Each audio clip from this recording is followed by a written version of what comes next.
So I'm just trying to finish off a few pieces that I've been meaning to do. That sort of, so they're finishing off, getting the guard on, welding it up around the inside there and underneath all the way around.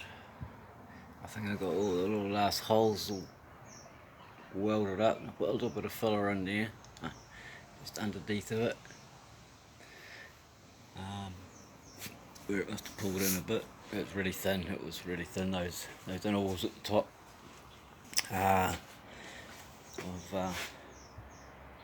There's some little dents around there. I've worked them out. It's quite pleasing, to get them out. Just tapping at them slowly, and you can see them moving, and then you get to a point where you're trying to find it hard to even see where it was. It's quite good. The little one in the headlight still just in the middle in there. There was one up the top. I think I got that better. Now there's a little one in the front. Just little things like that, and there's a couple around here. This one was very bad. This was pulled right in, and I've been trying to whack it out, and it's gotten to a point where it don't want to move.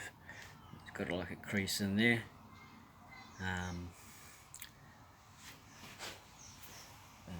This is hard to get to. It's right over in the corner there. You see, you can't really get a hammer directly on it and tap it back the other way at all. This one was pretty badly dented. I've tapped that out a lot. It's a lot better. Yeah, and so I'm just trying to finish off a bit because I want to get the some engine stuff done, make the engine in and get the brakes fitted, and some measurements and stuff, and the inner firewall. Yeah, the inner firewall, the inner guard there has to be cut out to fit the multiple carburetors. Twins fit, but the triples they won't. You have to cut it out. And with my brakes, I'm going to get the brakes in over there. So I'm just sort of tidying up the body. Got a bit of filler in that where I did my join around there. Another little wipe to go through it. Found a dent under the front that was already there that I didn't know was there, forgot about. Sanded a lot of it out. Just needs a little bit of thin layer through it again. Struggling along with my new welder that went through the flood, and the whole handle and everything got submerged, but it seems to be working okay. Yeah, it's nice to see those inner guards all nice and new without any holes. So many years with a big hole in the bottom and sorts of patches and weird things all down there for a while. Nice and neat. Did it myself, so I feel happy about that. I mean, it's neat enough for me. I put a little drain in there too that just comes down on that one, so you just catch the water and go down. You can see it was accident damage along here. It's got a crease from the top right to the bottom where when this guard was hit so hard, and it's pushed and then it's pulled, because apparently the car flipped over the top and tried to pull it as well, and it's just I know for sure it's at least 3 mils out this pillar, about 3 mils. It's like not enough to really warrant getting it, put on something and pull repairing it. I don't know, so I've just sort of dealt with it, and I've just had to make it fit, make the door fit. I've got a good gap at the top. Just finished cleaning all that up. That was really rough in there. Put a new piece around here because that was rough, a new piece, and I've lifted it up because I put the guard at this corner is too low, because I didn't know where the door was when I was putting it on, and the shape of the metal and everything, by the time I pulled it down, it just wanted to go down low. I had no choice, but that would be normal in these anyway, and they would normally just use lead, because there was like half an inch of lead in here, so half an inch. at least quarter of an inch.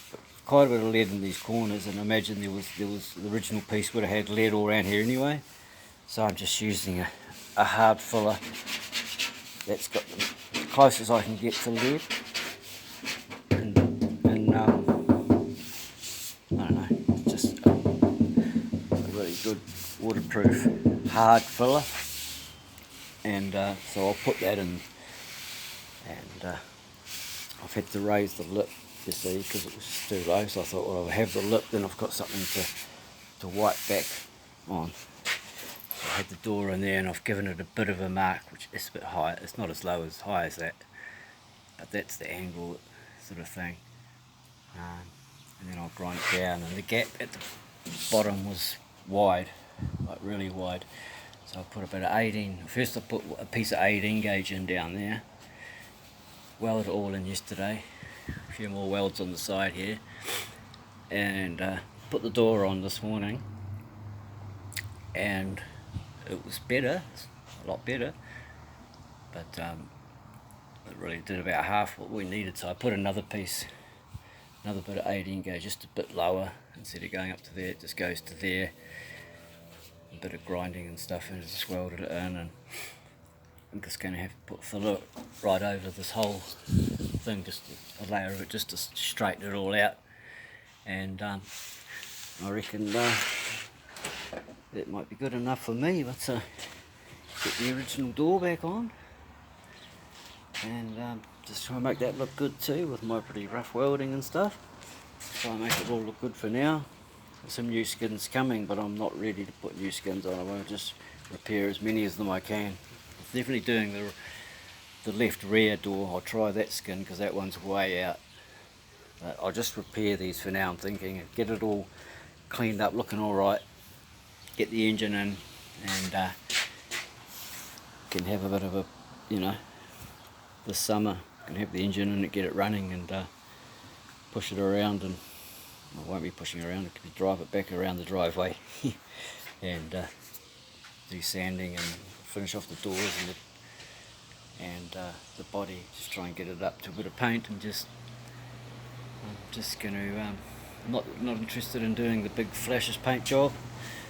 I'm just going to do it myself. Just be good enough, it'll be good enough.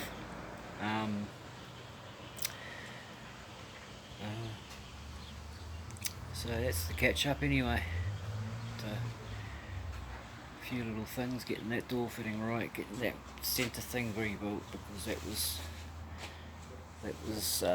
this was it. That was it. It was strong. The last guy must have did it, but it wasn't the nicest looking. So I just made a new one of those. I had 2, 3, 4, 5 pieces, another little 2 to 6 pieces, another little couple of pieces, and then I think I got one more. I'm going to put one more facing down just a little bit for the water to drip off. Instead of the corrosion hitting there first, I can have a little bit below, the corrosion will hit that first. And yeah, and there's still another piece to go underneath. This is the last, take that clamp off, eh? This is the last piece. That goes underneath there. It fits in there. It goes up 2 hands. It has to be, it's going to be a tight fit, pushing it up. By the time I push it up, I get it fitting. By the time I push it up, I get it fitting. It's hard to tell like this, but I get it so I can tack it all the way around the edge every so often and get a nice tight fit. And that's the last piece that holds it together. That's meant to hold the 2 guards together, because normally they wouldn't be one piece. Normally they'd be joined in the middle, and then they have this underneath just holding it all together. Obviously the first piece, it starts rusting away, so I just got to build it so it can drain and all that. Should be good. Over there, yeah, I'm trying to get to that to finish off in here, because I joined it around here. because I wanted to keep the original spot weld and lip up here. I didn't want to touch that, so I thought of a way of joining it underneath and everything. And I got the piece back here. The last guy that did the guard, he made one out of 18 gauge, I think it was, and it's just too thick and heavy. Originally it's just a bit of the same as the body, just a bit of thin 20, and just finish that little lip off. That's probably the next thing I'm going to do. I have to just get in the store right, or in between it, maybe right now, maybe the next thing we're going to do. Yeah. Take that dash out. There's just a couple of bolts, two under that side and 2 on that side, but you got to get your hand in the hole, so it might be easy to take the big clocks out first, the big 5-inch clocks. Take them out, get my arm right in there, and that shouldn't be too much of a problem. Get all that out again. And show you what I'm going to do with the brakes. Okay, Marty, over and out.